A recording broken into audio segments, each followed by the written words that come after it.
11 užduotis buvo tokia, jog buvo duota stačiakampio žaidimo aikštelė, jinai čia būtent pažymėta tokia šviesesnė dalimi ir aplink būtent tą aikštelę buvo būtent įrengtas takas.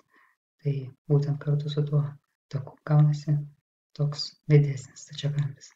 Ir to stačiakampio reiškia tokie matmenys. Reiškia, čia gaunasi ilgis 2x plus 12, o čia 2x plus 8.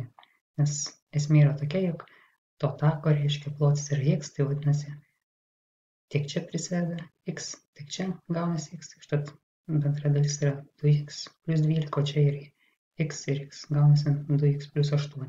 Tai pagal tai, aišku, būtų labai nesunku nustatyti, kam yra lygu, tarkim, AD ir DC. Tai jeigu čia prisideda po x, tai gaunasi tas 2x, tai vadinasi AD gaunasi čia 12, o čia taip pat po x, tai gaunasi, kad DC yra 8. Tai norint surasti tą plotą, tai, čia aš dar taip rašiau, kad, būtent atimame ir gauname, kad 12 yra 8. Ir dėl to plotas yra 12 kartų 8, 96. Antroji dalis prašė pagrįsti, kad žaidimo aikštelės ir tako bendras plotas yra aprašomas štai tokiu reiškiniu. Tai tiesiog mums reikėjo būtent pritaikyti stačiakampio ploto formulę ir užrašyti reiškiniu, kam tas plotas yra lygus. Tai 2x plus 12 yra kart 2x plus 8. Tai tiesiog dabar reikėjo atskliausti tą reiškinį, gauname štai tokį. Čia, aišku, dar sutraukime panašiuosius narius ir tuomet 4 iškeliame prieš skliaustus. Ir būtent ir pagrindžiame, kad tas bendras plotas aprašomas tokiu reiškiniu. Trečioji dalis prašė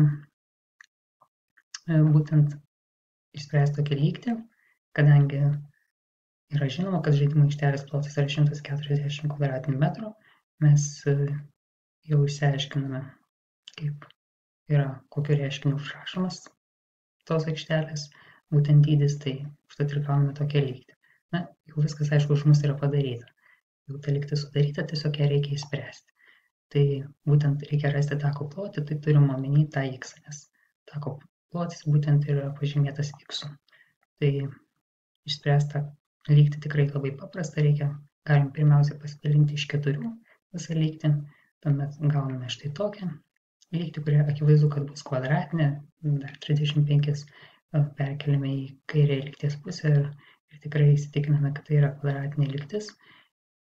Galima čia taikyti, aišku, ir skaičiuoti kaip įprastą diskriminantą, bet žinome, jog jeigu koeficientas prie x kvadrato yra vienetas, tai patogu taikyti vietų teoremą. Ir šiuo atveju gauname sprendinius 1 ir minus 11. Tai minus 11 žinoma netinka, nes jisai yra neigiamas sprendinys, o plotis negali būti neigiamas, dėl to mums tinka tik atsakymas 1.